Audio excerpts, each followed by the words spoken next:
반갑습니다. 험멘토 김단입니다. 자, 이번 시간은 지난 시간에 이어서 정신 역동 관점의 이론 중에 하나인 아들러의 개인주의 상담에 대해서 알아보도록 하겠습니다.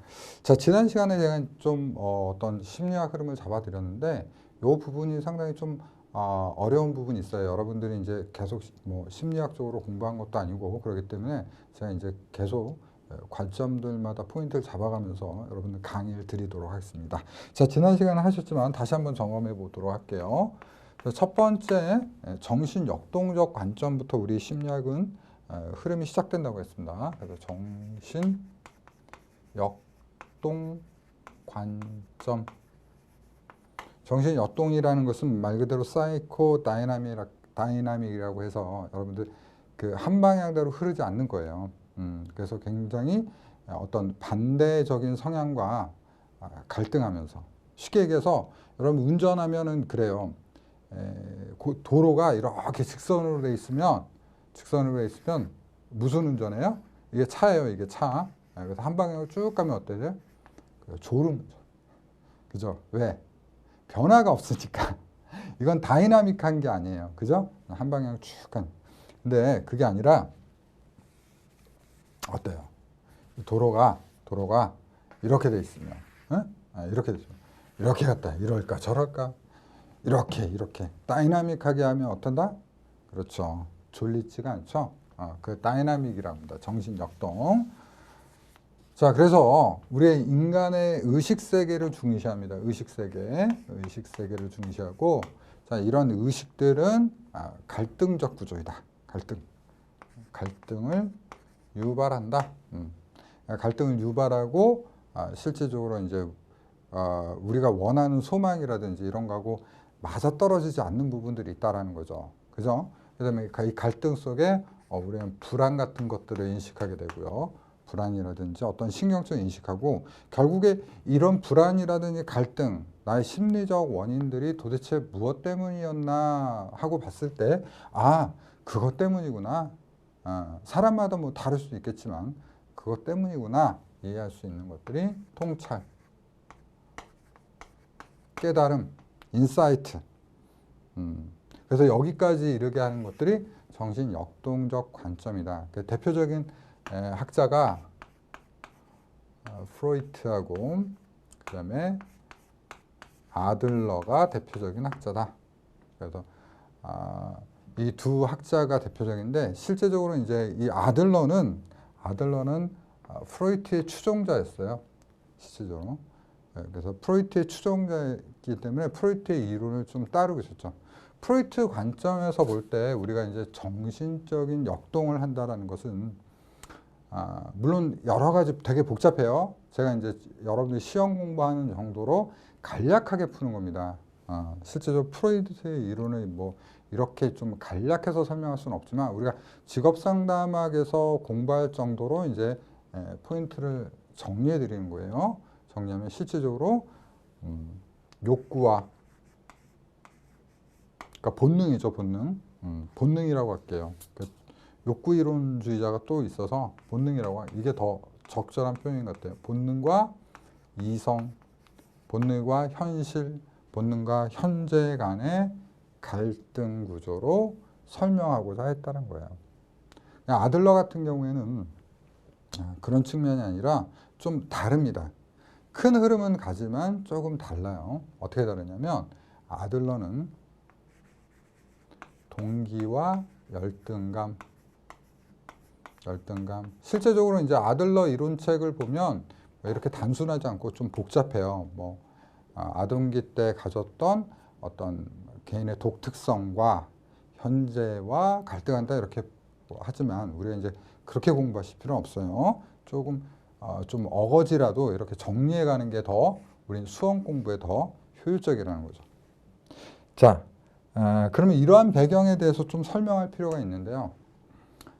실제로 이제 아들러는 오스트리아 빈 심리학회, 정신분석학계의 회장이었습니다. 그러니까 정신분석을 만들어낸 게 프로이트고 오스트리아 빈 지역의 정신분석학계 회장이었으니까 일종의 쉽게 얘기해서 팬클럽이었어요. 지역별 팬클럽 있지 않습니까? BTS도 뭐 이제 뭐 중동 지역 가면 중동 팬클럽 연합회가 있을 테고, 아시아 쪽으로 가면 아시아 팬클럽 연합회, 뭐 유럽 가면 유럽 팬클럽 연합회가 있을 텐데, 그런 지부의 이제 일개장이었죠.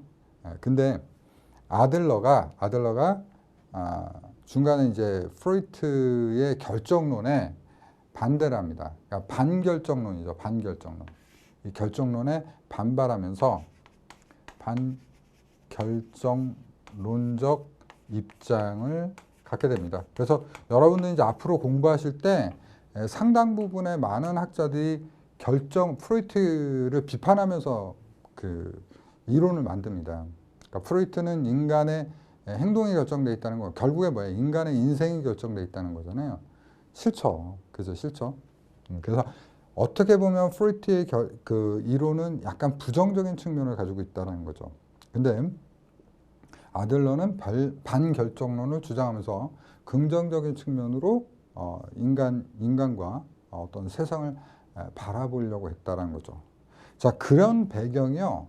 이 두 사람의 공통점이 유대인이고 뭐 의사라는 공통점이 있지만 또 반대로 다른 부분이 있었다는 거예요. 뭐냐면 아들러 같은 경우는 굉장히 신체적으로 약한 유형이었어요. 그러니까 프로이트 사진을 여러분 진짜 보면은 인터넷에 떠 있는 사진 보면 정말 대가다운 모습입니다. 굉장히 근엄한 모습인데 아들러는 그거에 비해서 굉장히 외모적으로, 신체적으로 그런 것들이 좀 빈약했던 사람입니다. 빈약했던. 그래서 그 아들러가 자기가 가지고 있는 그 기관적인 열등감, 뒤에서 설명하겠지만 기관적인 열등감 때문에 결정돼 있다. 인간의 삶이 결정됐다는 부분이 너무 싫었던 거예요. 그래서 인간은 스스로 변화할 수 있다라고 주장하면서 기본 이론을 가져오지만 그래서 뒤에 변화가 일어납니다. 그걸 좀 보도록 할게요. 교재 볼게요. 자, 1번. 아들러는 프로이트와 유흥과 함께 정신역동관점 범주 이론가에 속하고 인간의 삶의 초기의 경험을 중시했다. 이 부분은 정신역동 이론가들의 거의 공통적인 부분입니다. 아동기를 주장하는 부분은.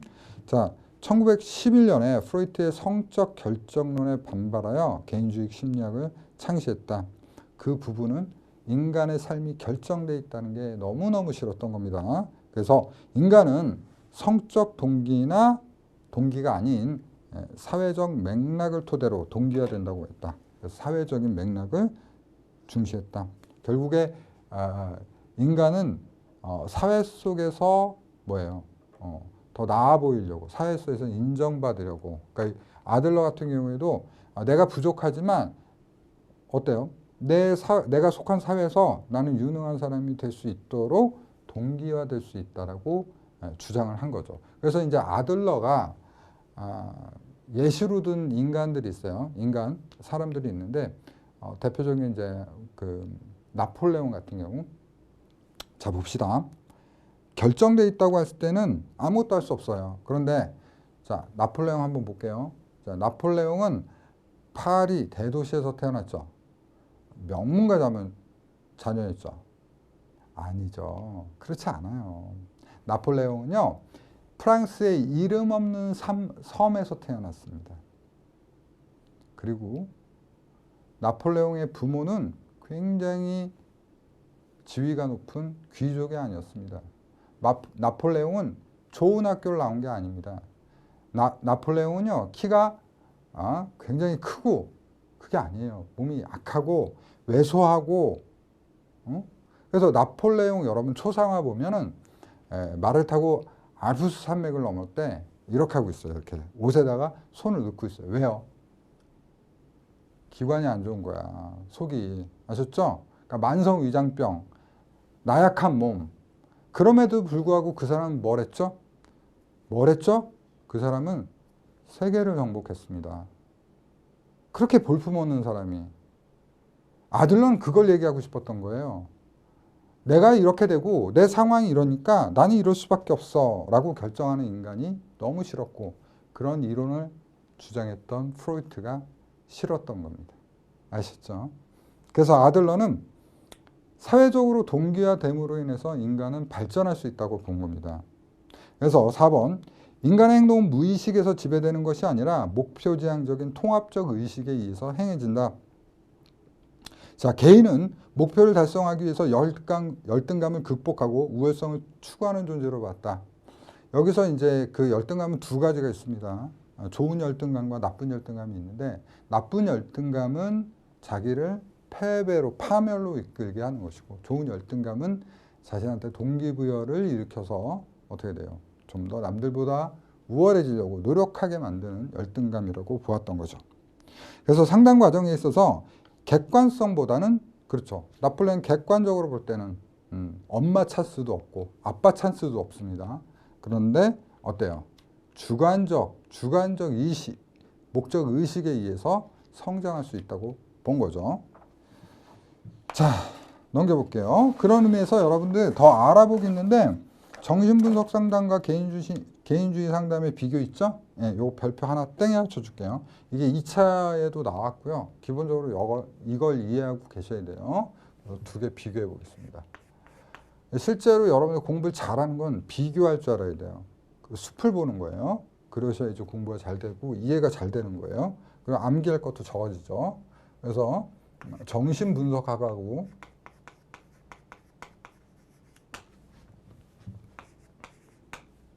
개인주의 심리학을 비교해 보도록 하겠습니다.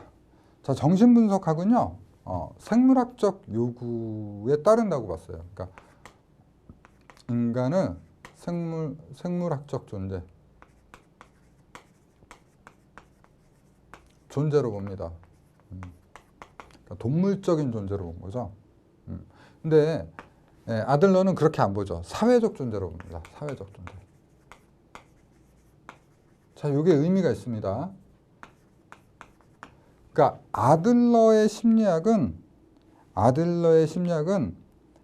개인주의 심리학이지만 일종의 뭐예요? 사회 심리학이라는 거예요.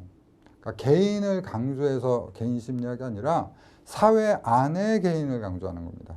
이해되시나요? 그래서 그 사회 안에서 그 개인이 어떻게 활동할 것인가, 어떻게 존재할 것인가에 중점을 두고 있다는 겁니다.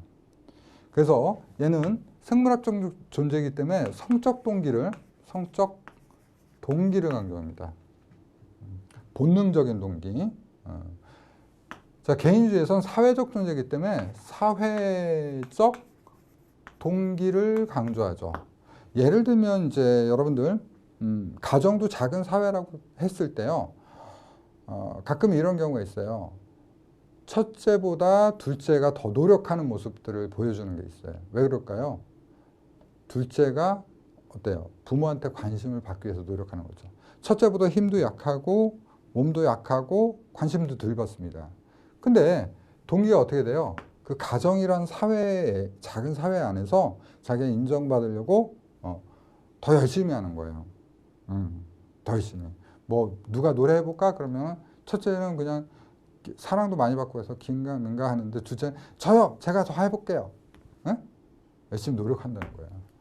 인간은 마찬가지로 사회적으로 동기화된다는 거죠. 자, 그 다음에 분리적 관점을 얘기하죠. 프로이트는 분리적 관점.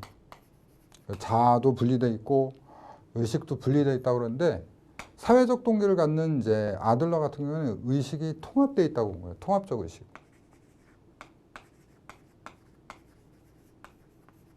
하나의 목표를 가지고 통합해서 하나의 방향으로 달려가는 인간을 얘기하고자 했습니다. 자, 그 다음에 인간의 행동은 결정되어 있다. 결정론적 존재인데 얘는 가능성의 존재를 얘기합니다. 가능성이 존재. 인간은 얼마든지 변화할 수 있고 발전할 수 있다. 이렇게 가능성의 존재로 했죠. 그래서 일명 아들러 심리학을 갖다가 긍정의 심리학이라고 얘기하는 이유가 이러한 이유 때문에 그렇습니다. 그러면 아들러의 개인주의 상담의 인간관과 이제 주요 개념을 보도록 할게요. 자, 첫 번째, 사회적 존재. 인간은 기본적으로 소속되자 하는 욕구를 갖고 있으며 사회 구조를 떠나서 고립된 존재로는 이해될 수가 없다. 예, 맞는 얘기죠. 혼자서는 존재할 수가 없답니다. 자, 그 다음에 개인은 사회 속에 존재할 때 의미가 있으며 개인은 강력한 사회적 동기를 갖는다. 자, 두 번째, 총체적 존재, 통합적 존재라는 의미입니다. 개인의 인격은 초기 기억, 신념, 가치, 태도 등 총체로서 작용한다. 인간은 통합적 의식을 가진 존재로서 미래에 대한 목적적인 존재이다. 그래서 방금 말씀드린 대로 총체적인 존재로서 목적지향적으로 하나의 의식으로 나간다. 이렇게 이해하시면 돼요. 자, 열등감과 보상. 모든 인간은 열등감을 가진다고 보았고 이러한 열등감은 동기의 근원이다. 아들러는 이 얘기를 합니다. 잘났든 못났든 간에 모두 다 열등감이 존재할 수밖에 없다. 그 열등감 속에서 어떻다? 나는 어떠한 내가 될 건지 동기를 갖게 된다는 거죠. 개인에게 좋은 열등감과 나쁜 열등감이 있는데 좋은 열등감은 동기가 되지만 나쁜 열등감은 콤플렉스를 일으키고 신경증을 일으키는 원인이 된다. 자, 두 번째, 열등감 콤플렉스의 원인에는 과잉보호, 자, 이거 밑줄 그을까요? 양육태만, 기관 열등감이 있다. 세 가지가 있다는 거예요. 그러니까 아들러도 반결정론을 얘기하긴 했지만 실제적으로 프로이트의 이론은 상당 부분 따르는 부분이 있습니다. 그게 이제 아동기고 초기 기억적인 부분인데 그 중에서 이런 열등감들은 아동기 때 형성되는 경우가 많다라고 하는 거예요. 그래서 부모가 과잉보호하거나 또는 아이에 대해서 양육태만을 하게 되면 아이들은 열등감 혹은 자신감이 부족을 나타낼 수 있다는 거죠. 그래서 부모님의 케어를 많이 못 받은 친구들 또는 너무 지나치게 받은 친구들 이런 경우에 열등감을 좀 갖고 자신감 부족을 많이 갖게 됩니다. 자, 그리고 이제 기관 열등감은 제가 아까 앞에서도 좀 말씀드렸는데 기관 열등감은 신체적 열등감을 말해요. 신체적. 아들러 자신이 이랬던 사람이에요. 몸이 굉장히 약했습니다. 몸이 굉장히 약하고 왜소한 신체를 갖고 있었어요. 그래서 뭐 서양 문화사 같은데 그림을 보면 풍자 만화 같은데 보면은 프로이트는 굉장히 이제 기골이 장대하다 보니까 프로이트 어깨 위에 아들러가 어린아이처럼 앉아 있는 식으로 그림을 표현했어요. 그리고 이제 아들러 자체도 이런 신체적 약점이 있었기 때문에 그 사람이 이제 멋있는 말, 굉장히 좀 고고한 이론이나 사상을 주장하더라도 사람들이 무시했어요. 그래서 살아생전에는 아들러는 그렇게 대접을 많이 못 받았다고 보시면 됩니다. 사후에 아들러의 심력이 높이 평가되는 부분이 있다는 거죠. 자, 인간은 발전을 원하기 때문에 본질적으로 열등감을 경험하며 이를 극복하고 부족한 점을 충족하려는 시도를 보상이라고 한다. 그렇기 때문에 노력한다는 거죠. 부족함이 있기 때문에 노력한다. 근데 그 노력이 남들과 같이 되는 수준의 노력이 아니라 어떻다? 그렇죠. 남들보다 월등해지는 수준이다. 우월성의 추구예요. 우월성의 추구. 우월성이란 열등감을 보상하려는 인간의 욕구에서 비롯된다. 타인보다 우월성을 추구하는 개인의 노력에 따른 보상은 자아실현과 자기 완성을 이루게 한다. 그래서 실제적으로 보면 스포츠 스타도 그렇고 또 성공한 사람들 보면 굉장히 부족한 경우가 있어요. 예를 들면 치명적인 단점. 내가 어떤 운동을 한다든지 어떤 목적을 할 때 치명적인 단점이 있음에도 불구하고 그걸 극복하고 오히려 남들보다 더 잘하는 경우가 있다더라. 그런 것들을 우월성의 축으로 설명할 수 있는 거죠. 자, 5번 창조적 존재. 아들러는 삶의 목표와 그것을 추구하는 방식에 있어서 개인의 독특성, 그래서 주관적인 신념과 태도 등을 강조했다라고 했는데요. 자, 조금 이제 어려운 얘기가 나오면서 조금 지금까지 알아왔던 거랑 좀 다른 얘기가 나와요. 근데 사실은 이게 이어지는 개념입니다. 그러면 볼까요? 실제적으로 눈으로 보이는 부분이 굉장히 약하고 부족한데 남들보다 우월해지려면 어떻게 해야 될까요? 그냥요? 아니면 그냥 노력만? 자, 아들은 여기서 얘기합니다. 창조적이 돼야 된다. 일종의 어떤 창의성뿐만 아니라 나의 감정까지도 창조해낼 수 있어야 된다는 얘기예요. 그러니까 기본적으로 사람들은 어떤 신념 속에 살아가게 되는데 그 신념을 어떻게 돼요? 버리고 새로운 신념들을 만들어낼 수 있는 능력이 있어야 된다는 거죠. 결국에 그러한 신념들이나 생각 때문에 동기화될 수 있는 거라고 얘기를 합니다. 그래서 인간은 자신의 생각과 감정을 스스로 창조해낼 수 있는 존재이다. 창조성의 산물로서 개인의 독특성을 통해 생활 양식을 표현하게 된다. 자, 그래서 이 생활 양식상에서 우리가 이제 그 개인의 어떤 독특성이라든지 개인의 신념들을 갖게 되는데 실제로 보면 아들러는 그 사회적인 관심을 가져야 된다고, 사회적 존재이기 때문에 사회적 관심을 가져야 된다고 얘기를 합니다. 그러면서 이 얘기를 해요. 인간은 세 가지 과업이 있는데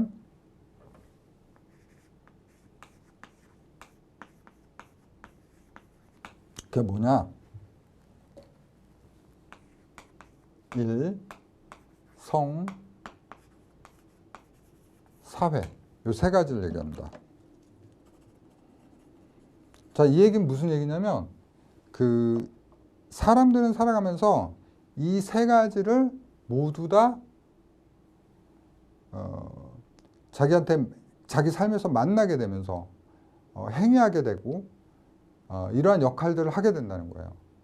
실제로 우리가 일에서는 작업자적인 역할을 한단 말이죠.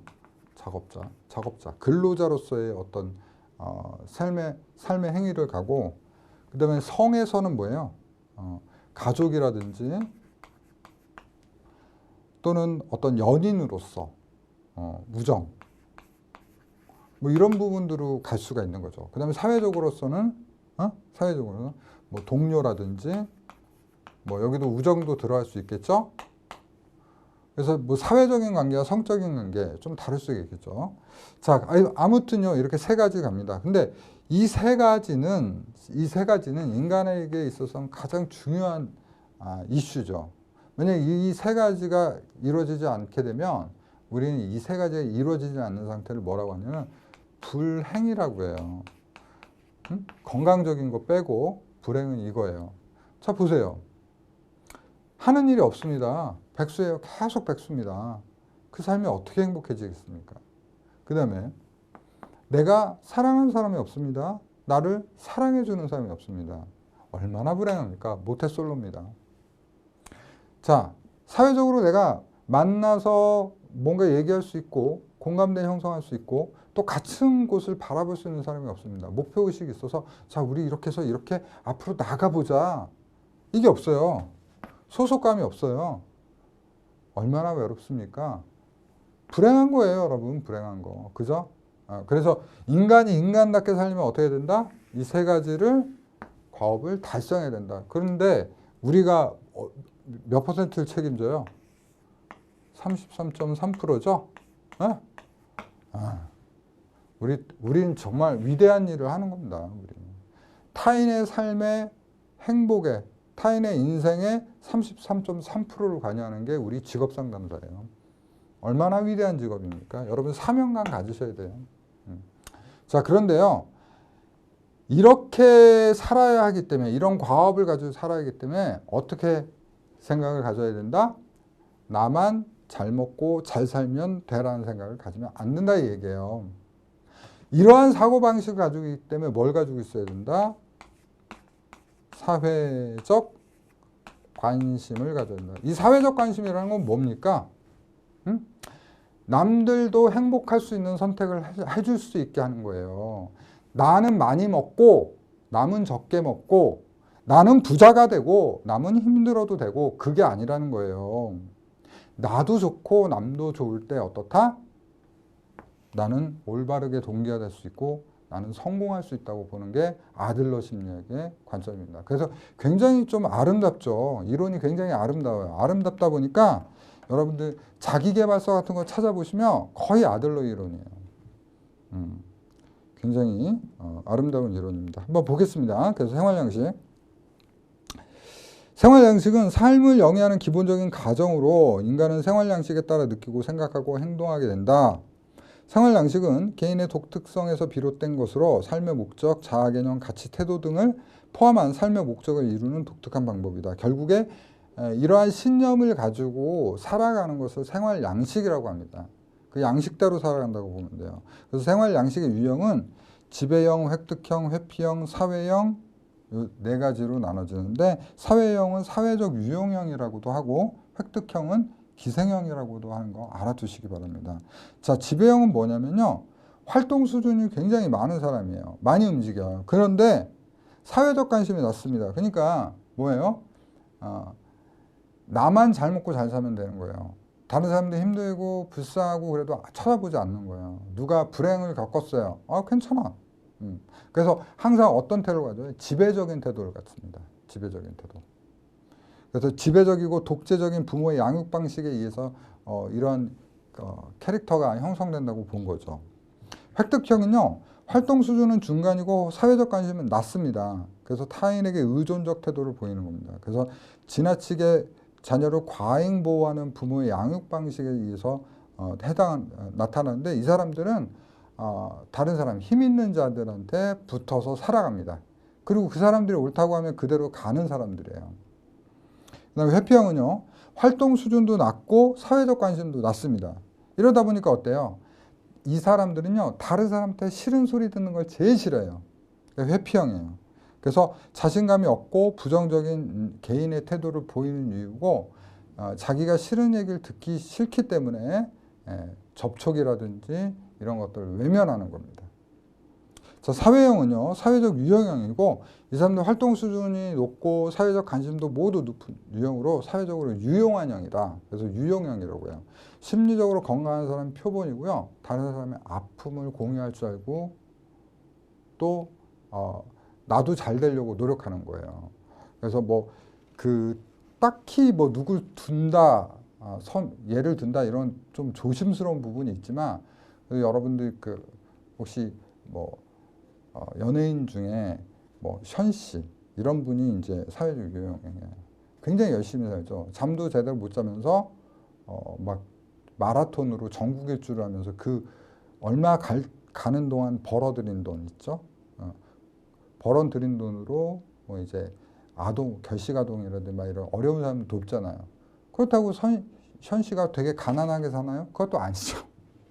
그러니까 본인도 되게 아름답고 행복하게 살면서 다른 사람도 많이 넉넉하게 살면서 다른 사람도 돕고 이런 겁니다. 이게 사회적 유형형이죠. 이런 사람들이 이제 있죠. 그래서 우리는 그런 사람들 멋있다고 하죠. 아들러가 지향하는 것도 그런 사람을 얘기하는 겁니다. 자, 그래서 쌍가루 사부 보면 자, 목표 볼게요. 목표 뻔하죠. 목표 사회적 관심을 갖도록 돕는다. 그리고 패배감을 극복하고 열등감을 감소시킬 수 있도록 돕는다. 자, 그 다음에 세 번째, 내담자의 잘못된 가치. 무슨 가치? 이기적이고 독단적이고 또는 결정돼 있고 나는 어쩔 수 없어. 이런 가치를 버리고 목표를 수정하도록 돕는다는 거예요. 그래서 행동 수정보다는 동기 수정에 초점을 만들고 잘못된 동기를 바꾸도록 하는 겁니다. 사회 구성원으로 기여하도록 돕고 기본 목표는 사회적 관심, 즉 잘못된 사회적 가치를 바꾸자고 하는 것이다. 자, 여러분 이거 암기해야 됩니까? 말아야 됩니까? 암기할 필요가 없는 거죠. 여러분들이 이 개념을 이해하시고 하면 사회 속의 개인임을 인식하게 한다. 그러니까 그 사회 안에서 기여할 수 있게 되겠네. 기여한다면 내가 혹시라도 잘못된 동기가 있는지 목표가 있는지 가치관이 있는지 이걸 바꾸게 한다. 새로운 가치관을 창조하게 한다. 이렇게 여러분들이 가져가시는 거지 달달달달달달달 뜻도 모르면서 암기하시면 아니 된다는 겁니다. 아셨죠? 자, 허구적 최종 목적론 보겠습니다. 최근에 나왔던 문제고요. 자, 여기서 보면 첫 번째부터 볼게요. 아들러는 개인의 모든 심리 현상은 그의 허구적 최종 목적론을 이해하면서 설명할 수 있다고 주장했다. 근본적으로 인간은 미래지향적인 삶의 목적을 따라 행동하는, 노력하는 존재이다. 이게 좀 어려워요. 그러니까 용어 자체가 어려우니까 좀 공감하기 어려운 경우가 있는데 제가 그럼 요 얘기를 한번 해볼게요. 자, 허구적이에요. 말도 안 되네. 거의 공상만화급이야. 그런데 그 부분을 내가 실제로 인식하고 앞으로 될 수 있다고 움직이는 거죠. 이게 허구적 최종 목적이었는데, 여러분들 영화에 국제시장이라는 영화가 있습니다. 국제시장 영화 보면 그래서 이제 주인공이요, 구두 닦기 소년으로 나옵니다. 그때는 전쟁이 끝나고 막 끝나고 다시 이제 대한민국이 일어서려고 하던 때였는데, 전쟁이 끝난 상태라 아무것도 없습니다. 정말 그 시장 바닥에는요, 제대로 된 건물 자체도 없어요. 거의 움막들, 가건물 수준, 2층짜리 건물도 없는 상태입니다. 그렇게 가난하고요. 아이들은 미군 트럭을 쫓아다니면서 기브미트 초콜릿 타고 있습니다. 자, 그럼 먹을 것도 없고 아무것도 없는 황무지 같은 땅에서 어떤 사나이가 걸어옵니다. 그리고 주인공한테 구두 닦기를 시킵니다. 그러면서 이렇게 얘기합니다. 내가 이 땅에다가 여기다가 아무것도 없는 여기다가 전 세계에서 가장 큰, 가장 훌륭한 조선소를, 배를 만드는 거대한 공장을 만들겠다고 얘기를 합니다. 어떻게 만드냐고요? 내가 영국에 가서 돈을 빌려달라고 할 거다. 니들 배를 지어주겠다고. 돈을 빌려달라. 그럼 그 돈을 받아다가 세계에서 제일 가는 조선소를 만들고 그 배를 만들어서 너희들한테 팔겠다. 영국 애들한테. 그랬더니 주인공이 뭐라고 합니까? 구두 딱 그 손님이 가고 난 다음에 야, 요새 하도 못 먹으니까 사람들이 돌았나 보다. 자, 저도 그랬을 것 같아요. 저도. 여러분 어떻습니까? 근데 그게 허구였습니까? 그분이 바로 고 정주영 회장입니다. 맞죠? 현실이 됐죠? 그거 싫어합니다. 자, 내가 지금 쥐뿔도 없습니다. 나 아무것도 없습니다. 난 패배자입니다. 근데 어떤 사람은 희망을 노래하고 있고요. 어떤 사람은 에이, 내 인생은 글렀어. 이렇게 사는 사람이 존재한다는 거죠. 자, 여러분은 어떤 사람이 되겠습니까? 아들러는 묻고 있습니다. 그게 바로 허구적인 최종 목전론입니다. 자, 마지막 볼까요? 네 번째 작은 점. 자, 이러한 인간의 행동을 유도하는 것은 상상된 중심 목표인 허구적 최종 목적론이며, 이를 통해서 인간은 동기, 원인, 행동 등을 설명할 수 있다. 아무것도 없지만 그럼에도 불구하고 노력하는 것은 이러한 이유 때문이다 라는 거죠. 자, 쌍가루 5번으로 가겠습니다. 개인주의 상담 과정 볼게요. 자, 상담 과정은요, 첫 번째 이제 상담 관계의 형성인데, 자, 여러분들 이걸 이해하셔야 돼요. 얘가 정신 역동적 관점의 그 이론이기 때문에 뭘 한다? 상담 관계 형성은 개인의 역동성을 끌어내는 부분으로 진행된다는 거예요. 그래서 개인의 역동성을 끌어낼 수 있도록 상담하고, 두 번째, 개인의 역동성 탐색과 이해. 자, 개인의 역동성은 실제적으로 그 아들러도 개인의 어린 시절과 현재 삶하고 좀 비교해 봅니다. 그때 많이 이제 초기 기억이라는 개념이 많이 생기기 때문에 실제로 그 개인이 가지고 있는 개인의 역동성이, 개인의 특성이 현재 삶의 양식에서 어떻게 기능하고 반영되고 있는지를 살아갑니다. 실제적으로 보면 이제 주된 정서가 막 부정적인 사람들 있잖아요. 자, 그 다음에 이제 통찰과 요약입니다.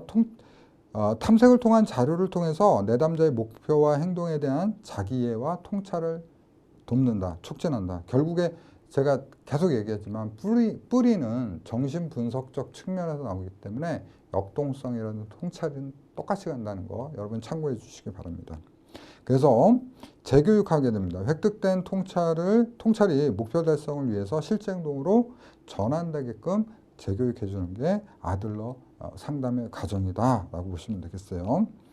자, 그 다음에 기법 있습니다. 자, 기법, 반가운 단어 나왔네요. 기술과 방법. 그럼 목표는 뭔데요?